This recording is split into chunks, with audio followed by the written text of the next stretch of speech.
Ladies and gentlemen, welcome to quite another video. My name is Mutia Evans. In case you're new here, be sure to like this video if you like it, and then leave a comment if you believe there is something I've left out, or you have an idea of a video I should do in the near future.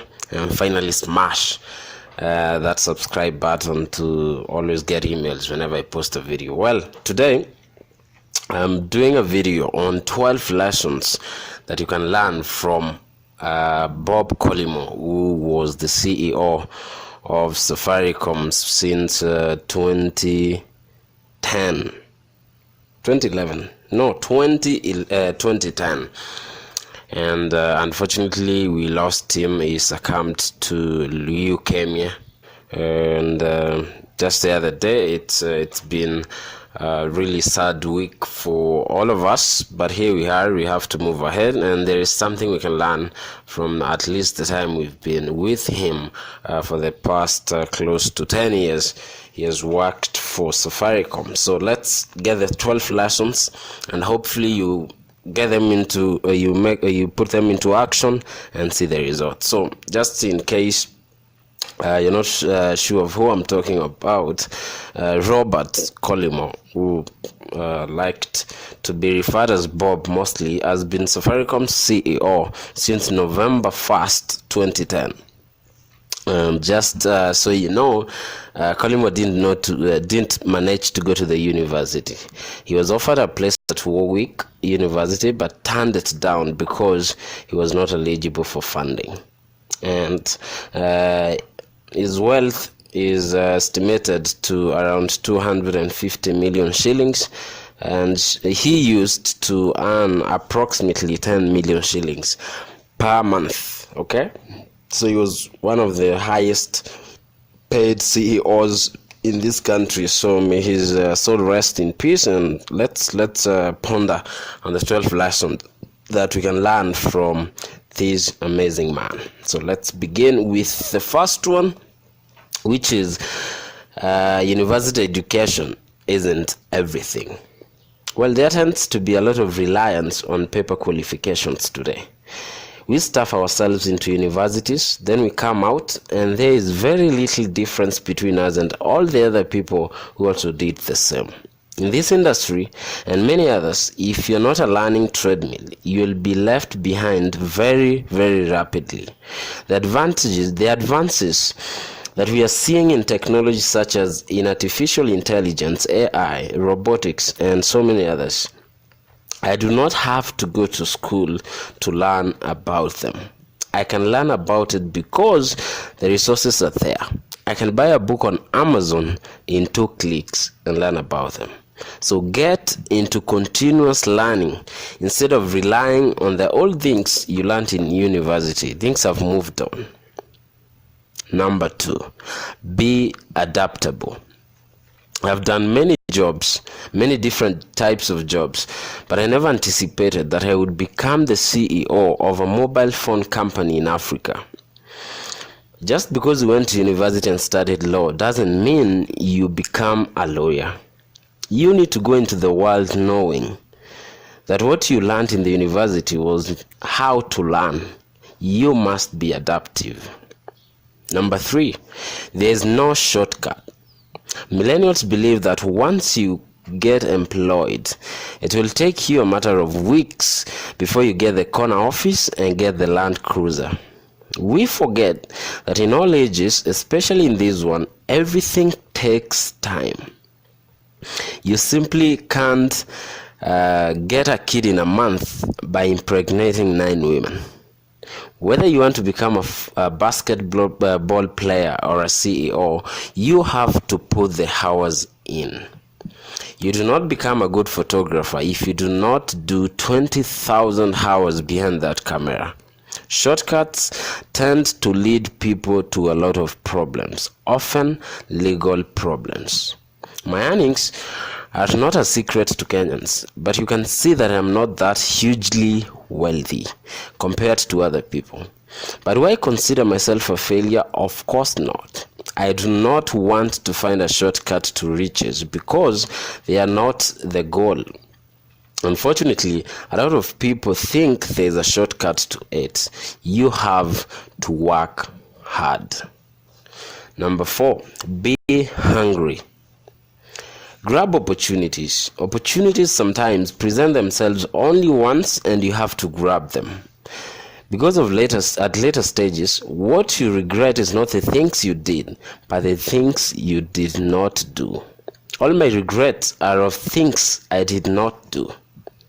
Luck also has a big role to play. So again, don't sniff at luck. When luck presents itself, just take it. When you get a good fortune, just take it. Number 5, learn the art of gratitude. We tend to be grateful these days. We tend not to be grateful these days. Be grateful for what you have. If you wrote down the things that you are grateful for, you'd be amazed. Grateful people are much more agreeable than people who grow up thinking about how they did not get a break. If I look at my own background, coming from a broken family, a single mother, being the only black kid in the school that I went to in the UK, not going to university, there is a whole lot of things that I can stack up and say are all the reasons I should not be doing the job I'm doing today. If I had let them hold me back, I would still be working in a shop like I used to. Number 6, lose the sense of entitlement. I never had the sense that I could not work in the shops because I had completed my A-levels. I was a delivery chap delivering furniture. I used to stack shelves. I never imagined I was too good for any job. I did a lot of things and I said, it's a job. I will do it and I will take my lessons from each and every one of those jobs. If you look at how I engage with people working in shops when I go shopping, my interaction with them is shaped by that experience because I walked in those shoes. I worked behind that checkout. I know how dehumanizing people can treat you sometimes. I hold those people with huge admiration and respect. Don't have a sense of entitlement. You are never too good for anything. You are never too good to sweep floors and all. That is the thing about opportunities. They may not present themselves as you expect them to. Number 7, move with the times. We are in the midst of the 4th industrial revolution, where we are looking at the internet for everything. The 4th industrial revolution plays to older people because it makes things easier for us. However, it does not play to young people because it will definitely take away jobs. In Africa, we need to create about 1 million jobs every month, which is about 10 to 15 million jobs every year. That is a huge number. Even here in Kenya, I estimate that we need to create about 3,000 jobs a day. That's a scary thought, and it is because that's how fast the population is growing. Foxconn, the people who make the iPhone, reduced their workforce by half because of robotics. In Africa, we have a narrow opportunity to take some of the manufacturing from China. But that opportunity is not going to be there for long. We should be grabbing those opportunities now. What we are seeing is that the people grabbing those opportunities are from places like Vietnam. So if we do not grab them now, by the time we come around, we will be out of the game. Number 8, are your skills important in today's world? Get to the front of the curve. Read. I always tell my team, I must not know more about stuff than you. You have to be smarter than me. If you aren't smarter than me, then why would I need to hire you? You need to stay ahead of the curve, and there's no excuse for not doing it because everything is online these days.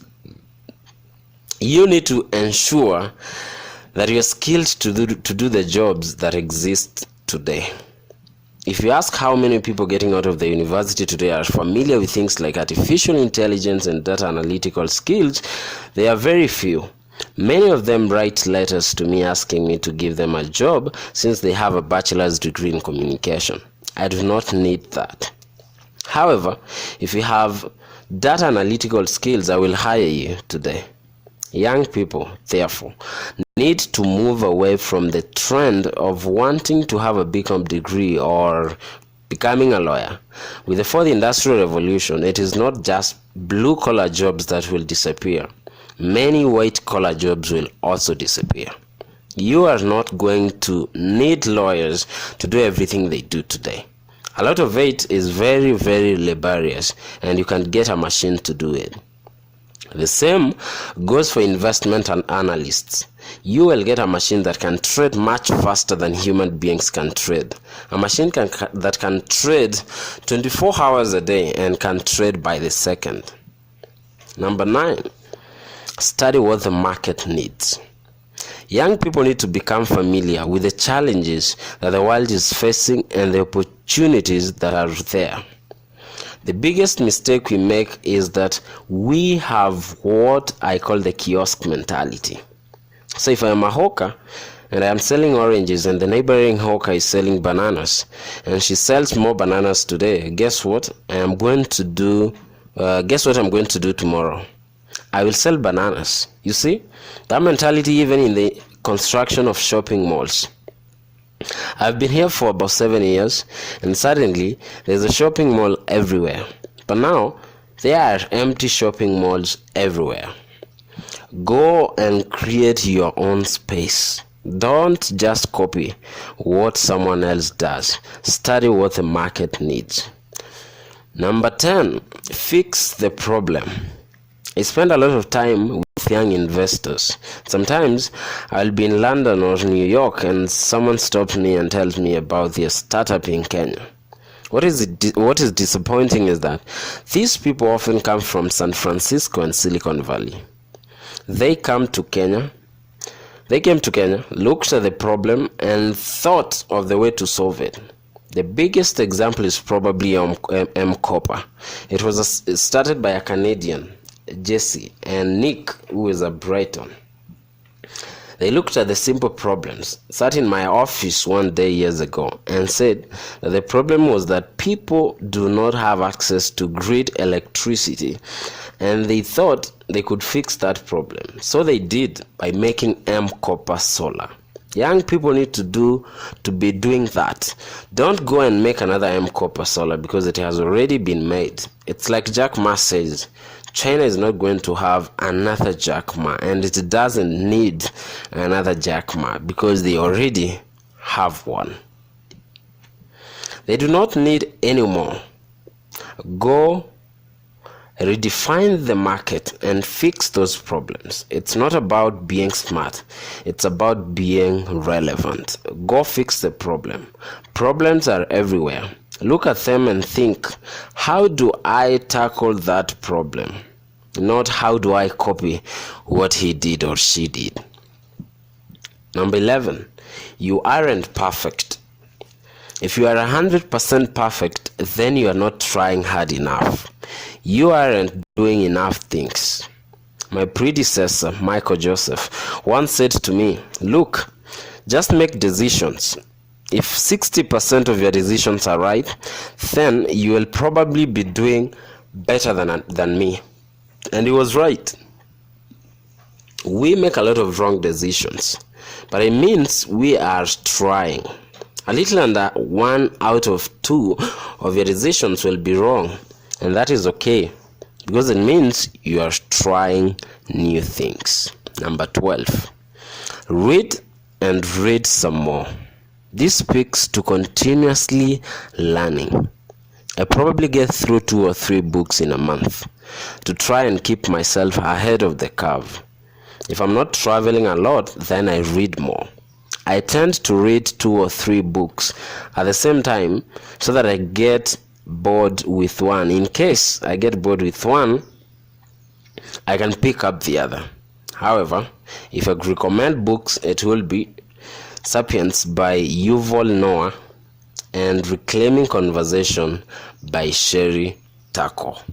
So ladies and gentlemen, those are the 12 lessons you can learn from the very, very, very successful former CEO Bob COLLYMORE. May his soul rest in peace. Otherwise, be sure to share this video if you like it with friends, colleagues, team members, anyone you believe could benefit from this video. Like it. I know you loved it. Give me some thumbs up, and that will help in moving this video to more people. And finally, be sure to smash that subscribe button to never miss a moment, so that you can be notified through your email every time I do a video. Thank you so much for watching. It's been always a pleasure getting information to you. If you have an idea of a video I should do, be sure to drop it on the comment section. Otherwise, thank you so much for watching, and I hope to see you in the next one in the very near future. Thank you. Peace.